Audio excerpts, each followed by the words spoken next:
To make money on SproutGigs. So hello guys, welcome back to my YouTube channel. In this quick tutorial, I'll be showing you how to make money on SproutGigs. So first let's understand what is SproutGigs. So SproutGigs is basically a micro freelance job providing website.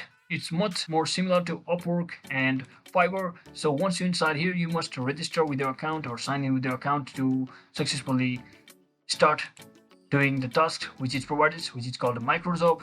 So you can also actually do different types of things like graphic design, digital writing, digital marketing, presentation, photo and video.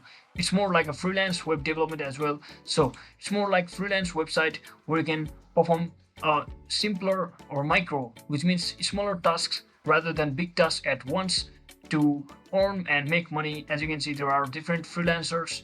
You can actually sign in as a freelancer or as a hirer, and if you sign in as a freelancer, that is the only way to earn it. So once you log in and sign in as a freelancer, you should be able to provide your value just like this. As you can see, there are different people already providing the value in the different category. For in this example, I've shown the web development feature over here. So let's say in digital writing, they have also provided different job offer for people.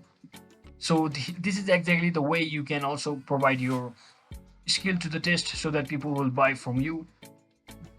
So there is also a feature called share and earn you. So you can also actually click on it to earn from a referral. So that is it for today guys. I hope this video was helpful. If it was, don't forget to like and subscribe to the channel. See you on the next one.